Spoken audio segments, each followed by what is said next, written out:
नमस्कार, आप देख रहे हैं बिहार विधानसभा चुनाव से जुड़ा सबसे महत्वपूर्ण बुलेटिन मुख्यमंत्री और मैं हूं आपके साथ शिप्रा झा।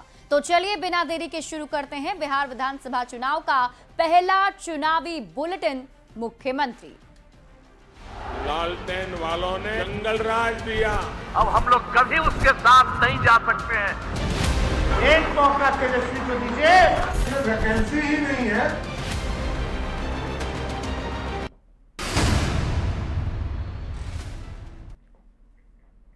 मुख्यमंत्री के इस खास पेशकश में सबसे बड़े चुनावी खबर में सबसे पहले बात बिहार में जारी समाजवाद और नमाजवाद के साथ ही कानून पर कूड़ेदान वाली सियासत की करेंगे।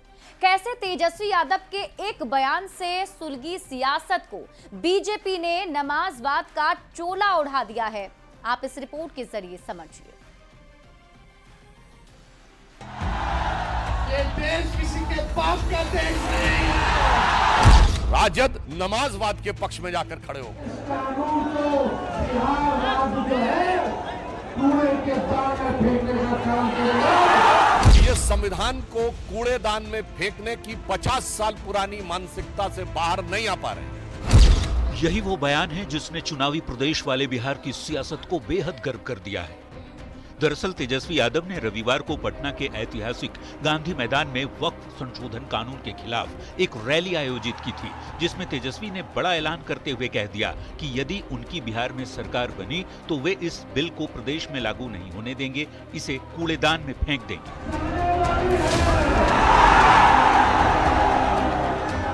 तेजस्वी के बयान पर भारतीय जनता पार्टी की ओर से जोरदार पलटवार किया गया। पार्टी नेता और सांसद सुधांशु त्रिवेदी ने कहा कि तेजस्वी के बयान से साफ है कि इंडिया गठबंधन के लोग न संसद का सम्मान करते हैं, न ही न्यायपालिका का। ये देश किसी के बाप का देश नहीं है। वोट की चाहत में ये लोग 50 साल पुरानी मानसिकता से आज भी बाहर नहीं आए हैं। सुधांशु यही नहीं रुके, आरजेडी और समाजवादी पार्टी के समाजवाद को नमाजवाद भी बता दिया और पूछा कि क्या ये लोग बिहार में शरिया कानून लागू करने की सोच रहे हैं। कि ये संविधान को कूड़ेदान में फेंकने की 50 साल पुरानी मानसिकता से बाहर नहीं आ पा रहे हैं। इसलिए हम साफ कह सकते हैं कि हम समाजवाद के पक्ष में भाजपा और जदयू खड़ा है और आज के ये राजद और समाजवादी पार्टी जैसे दल नमाजवाद के पक्ष में जाकर खड़े हो गए। क्या आप बिहार में शरिया का कानून लागू करने की सोच रहे हैं? रविवार को पटना के गांधी मैदान में तेजस्वी यादव ने वक्फ कानून को लेकर क्या कुछ कहा था, आपको फिर से सुनाते हैं। ये एनडीए भाजपा की सरकार जाने वाली है। गरीब आवाम की सरकार बनेगी। इस बिल को, इस कानून को बिहार राज्य जो है कूड़े के दान में फेंकने का काम करेगा। आरजेडी के तेज बयान और बीजेपी के पलटवार ने बिहार की सियासत को बेहद गरमा दिया है। हालांकि तेजस्वी अपने बयान पर अब भी कायम है। सुधांशु त्रिवेदी के बयान पर तेजस्वी ने कहा कि संविधान में जो चीज गैर संवैधानिक है उसे कूड़ेदान में फेंकेंगे ही। कांग्रेस के नेता भी बीजेपी पर हमलावर है। गैर संवैधानिक है, उस बिल को हम क्यों ना फेंकें, उस कानून को हम क्यों ना फेंकें। और बिहार में एकदम नहीं लागू होगा। यहाँ धर्म जाति देख करके राजनीति नहीं चलने वाली है। और भारत का संविधान भारत के एक एक नागरिक को अधिकार देता है कि यदि उसे लगता है कि संसद द्वारा बनाया गया कोई कानून जनता के अधिकारों के खिलाफ है या उसका दमन करने वाला है, तो वो उसका विरोध कर सकता है, उसकी मुखालिफत कर सकता है। और गांधी मैदान में उसी कानून की मुखालिफत के लिए लोग जुटे थे। तो वहीं सत्ता पक्ष की ओर से आरजेडी की सोच पर प्रहार किया जा रहा है। सम्राट चौधरी कहते हैं कि आरजेडी का मतलब ही है गुंडागर्दी करना और बिल को फाड़ना। राजद का मतलब ही है अपराधीकरण, गुंडागर्दी करना और बिल को फाड़ना। कानून को कूड़ेदान में फेंकने की बात करते हैं तो न तो इनके लिए अक़लियत समाज का दुख दर्द महत्वपूर्ण है और न ही इनके लिए संविधान की गरिमा महत्वपूर्ण है। न्यूज़ 18 के लिए जमुई से केसी कुंदन के साथ पटना से संवाददाता संजय कुमार और धर्मेंद्र कुमार के साथ ब्यूरो रिपोर्ट।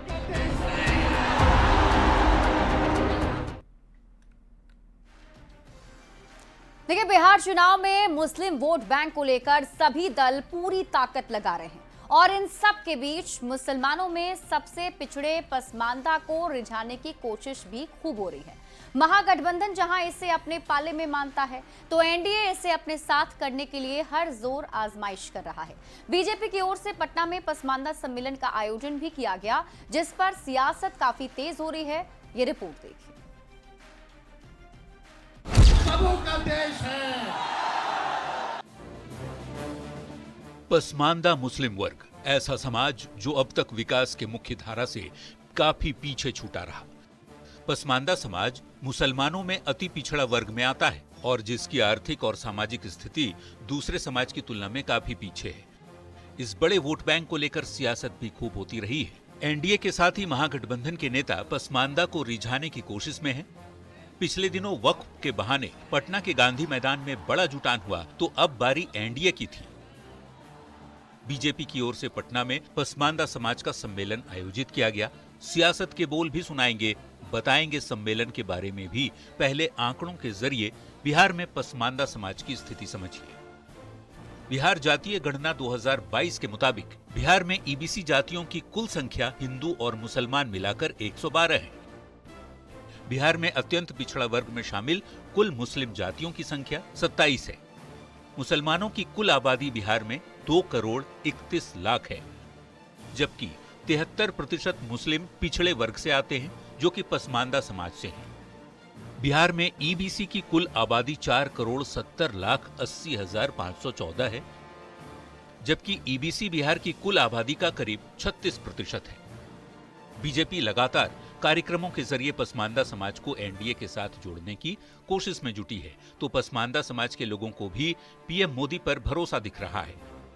पसमानदा हमारे अकलियत भाई वक्फ के संपत्ति से वंचित रह जाते थे। प्रधानमंत्री श्री नरेंद्र मोदी जी ने स्पष्ट कहा कि सबका साथ सबका विकास, यानी जो हमारे 90% पसमानदा मुसलमान भाई हैं उनको वक्फ के संपत्ति का अधिकार मिले और इसके लिए सरकार प्रयासरत है। हम पिछले 50 साल में पिछड़ गए। 2005 के बाद पहली बार आधुनिक बिहार के निर्माता नीतीश कुमार जी ने पसमानदा अरजाल समाज की चिंता की, अति पिछड़ा मुसलमानों की चिंता की। बीजेपी के आयोजन को लेकर विपक्ष निशाना साध रहा है। सवाल वोट बैंक का है तो आरजेडी और कांग्रेस के नेता एनडीए पर तंज भी कस रहे हैं। अल्पसंख्यक समाज को हक और अधिकार मिलना चाहिए, उस हक और अधिकार को इन्होंने छीनने का काम किया है। देखिए, पुरानी कहावत है कि जब गीदड़ की मौत आती है तो शहर की तरफ भागता है, और भाजपा को जब साफ अपनी हार दिख रही है तो मुसलमानों की तरफ भाग रही है। वही भाजपा है ना जिसकी स्पष्ट मान्यता है कि मुसलमान इस देश के लिए आंतरिक खतरा है। बिहार विधानसभा चुनाव में महागठबंधन जहां मुस्लिम वोट बैंक को अपनी तरफ जोड़े रखने की कोशिश में है ताकि बड़ा वोट बैंक उसकी जीत की गारंटी बन सके, तो वहीं एनडीए ने पसमानदा समाज को खुद के साथ जोड़कर बड़ी रणनीति दिखाई है। अगर पसमानदा समाज एनडीए के साथ होता है तो यह चुनाव में गेम चेंजर की भूमिका निभा सकता है, क्योंकि पूरी मुस्लिम आबादी का 73% पसमानदा समाज से ही है। न्यूज़ 18 के लिए पटना से रवि एस नारायण की रिपोर्ट। और देखिए, चुनावी साल में क्या निशांत सक्रिय राजनीति में कदम रखेंगे? ये सवाल राजनीतिक हलकों में तेजी से उभर रहा है और जिस तरह से निशांत भी अपने पिता के साथ सियासत में सक्रिय दिख रहे हैं और जेडीयू की ओर से निशांत कुमार की ब्रांडिंग की जा रही है, उससे ये सवाल उठ रहा है कि यदि निशांत पॉलिटिक्स में आ गए तो क्या इसका फायदा जेडीयू को मिलेगा? आप इस रिपोर्ट में देखिए।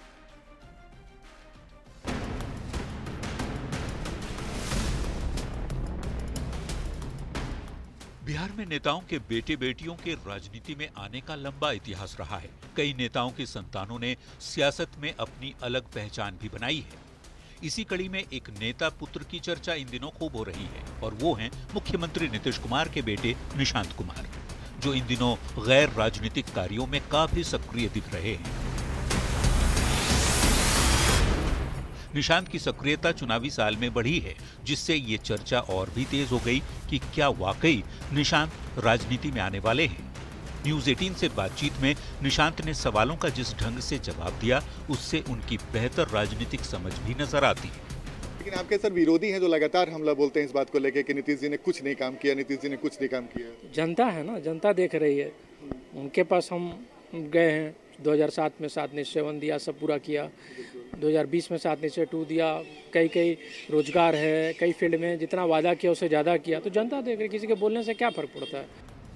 इधर निशांत की बढ़ती सक्रियता पर राजनीति के जानकार भी उनके सियासत में आने के साथ ही जेडीयू और एनडीए के लिए भी इसे अहम मान रहे हैं। निशांत युवा चेहरा तो हैं, बोलने के तरीके में जो शब्द हैं उसकी गरिमा और अपने से बड़ों के प्रति एक आदर और सम्मान का भाव, स्वाभाविक रूप से इसके लाभ एनडीए को मिलेंगे। इस सच्चाई से इनकार नहीं किया जा सकता। वैसे निशांत की राजनीति में आना तब तक संभव नहीं जब तक नीतीश कुमार इस पर अपनी सहमति न दें। वैसे एनडीए के नेता जरूर चाहते हैं कि निशांत राजनीति में आए ताकि पार्टी कैडर का उत्साह बढ़ा रहे। निशांत अगर राजनीति में आना चाहते हैं तो ये शुद्ध रूप से उनके परिवार और उनकी पार्टी का प्रेरोगेटिव है, पर अगर ऐसा होता है तो सिर्फ जदयू ही नहीं बल्कि पूरे एनडीए को एक युवा पढ़ा लिखा चेहरा मिल जाएगा। राजनीति में आना या न आना ये उनका सवाल है और वो ग्लोबल थिंकर का बेटा है। बीआईटी मेसरा से पास है, सौम्य है, शालीन है, माँ ने संस्कार दिया और पिता ने गौरव दिया। निशांत को लेकर एनडीए उत्साहित है तो महागठबंधन के नेता निशांत को लेकर चुटीले अंदाज में तंज कस रहे हैं। निशांत जी ये बात समझ रहे हैं। अब निशांत जी अगर जेडीयू में आते हैं तो इससे क्या होगा? जेडीयू और एनडीए की नाव बिहार में डूबेगी। हम लोग तो इसके समर्थक हैं कि निशांत जी को राजनीति में आना चाहिए। निशांत जी आए राजनीति में, लड़े चुनाव, कौन उन्हें रोक रहा है भाई? युवाओं को तो आना ही चाहिए, नए लोगों को आना ही चाहिए। कब तक ये लोग कुंडली मारे बैठे रहेंगे? नहीं तो लंबे अरसे से हम सुन रहे हैं निशांत जी आ रहे हैं, निशांत जी आ रहे हैं। तो भैया आ ही जाइए, आ रहे हैं, लड़ ही लीजिए, एक बार पता चल जाए। दरअसल निशांत की राजनीति में आने की चर्चा तब और तेज हो गई जब से नीतीश कुमार की सेहत को लेकर सवाल विरोधी पार्टियों के लोग उठाने लगे। बहरहाल परिवारवाद के इस दौर में निशांत की सक्रियता से ही सियासी हलचल तेज हो गई है। वैसे अंतिम तौर पर उनकी पॉलिटिकल एंट्री के लिए अभी थोड़ा इंतजार करना होगा। न्यूज 18 के लिए पटना से संवाददाता आनंद अमृतराज की रिपोर्ट।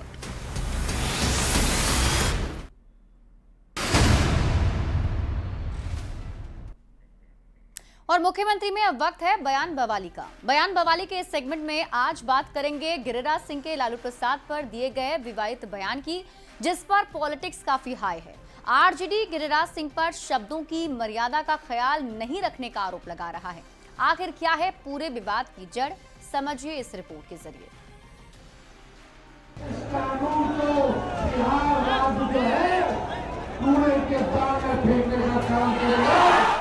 रविवार को पटना के गांधी मैदान में तेजस्वी ने वक्फ कानून को कूड़ेदान में फेंकने की बात कहकर हुंकार भरी थी, तो अगले ही दिन केंद्रीय मंत्री और बीजेपी के फायर ब्रांड नेता गिरिराज सिंह ने भी बड़ा हमला बोला। गिरिराज तेजस्वी तक ही नहीं रुके, उन्होंने लालू प्रसाद को भी इसमें लपेट लिया। लालू तेजस्वी को नमाजवादी बता दिया और शब्दों की मर्यादा का ख्याल न रखते हुए बेहद आपत्तिजनक टिप्पणी तक कर डाली। सुनिए। नालायक व्यक्ति पैदा लिया जयप्रकाश जी के आंदोलन से, जो भ्रष्टाचार की दलदल में डूब गए, परिवारवाद के दलदल में डूब गए, और वो हैं लालू प्रसाद यादव जो परिवारवादी बन गए। उनका बेटा परिवारवादी होते होते समाजवादी कहने लगा, और ना वो समाजवादी है, वो तो असली नवाजवादी है। गिरिराज सिंह के बयान को आरजेडी बेहद शर्मनाक और अमर्यादित बता रही है। आरजेडी के मुख्य प्रवक्ता शक्ति सिंह यादव ने गिरिराज को बीजेपी का अलगाववादी और नफरती चेहरा बताया। अब तो नफरती भाषा, उन्मादी भाषा आपकी पहचान है, इसीलिए कि आपके मन में जो अंतर्द्वंदता है और आपके मन में जो तकलीफ है, वो नालायक और नाजायज शब्द आपको जीने नहीं देता है, इसलिए आपकी शब्दों की मर्यादा टूट जाती है। चुनावी साल में जिस तरह से नेताओं की जुबान कैंची की तरह चल रही है, उससे आने वाले दिनों में सियासत और भी गर्म होने वाली है। न्यूज 18 के लिए दिल्ली से अमितेश सिंह के साथ पटना से अमित कुमार की रिपोर्ट।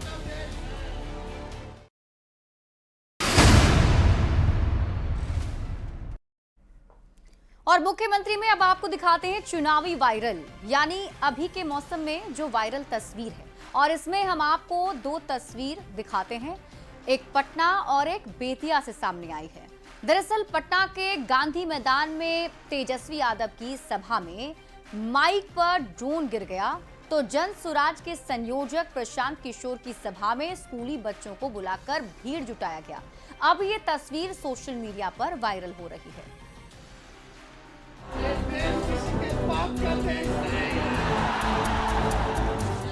पटना के गांधी मैदान में आरजेडी का सम्मेलन, कार्यकर्ताओं की भारी भीड़ और मंच पर पार्टी के बड़े नेता तेजस्वी यादव।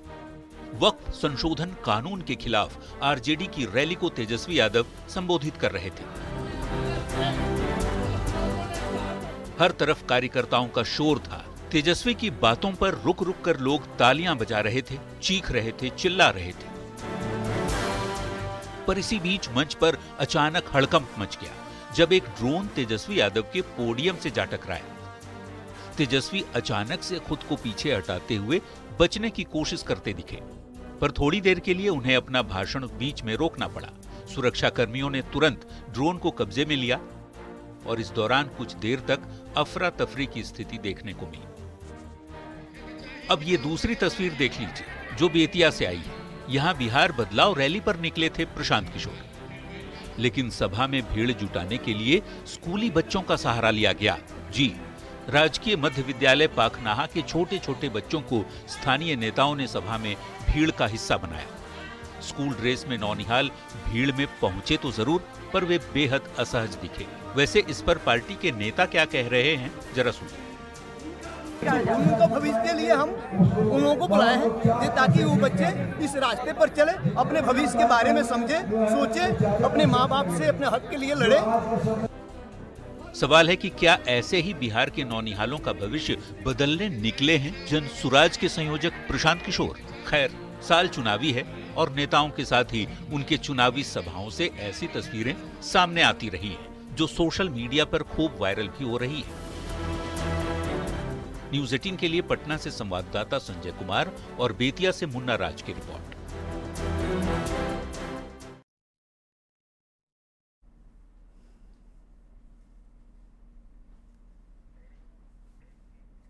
और मुख्यमंत्री में अब वक्त है एक रोचक चुनावी जानकारी की। क्या आप जानते हैं कि बिहार में मतदाता सूची को कैसे अपडेट किया जा रहा है? तो देखिए, वोटर लिस्ट अपडेट करने के लिए स्पेशल इंटेंसिव रिवीजन यानी SIR प्रक्रिया चल रही है। ये प्रक्रिया संविधान के अनुच्छेद 326 के तहत की जा रही है। मकसद हर पात्र नागरिकों को मताधिकार देना है। प्रक्रिया में सभी राजनीतिक दलों की भागीदारी सुनिश्चित की गई है।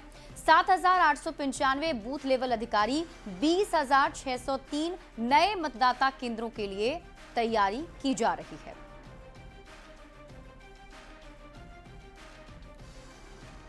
और चलिए अब तेज रफ्तार में देख लेते हैं चुनाव से जुड़ी 25 खबरें चुनाव 25।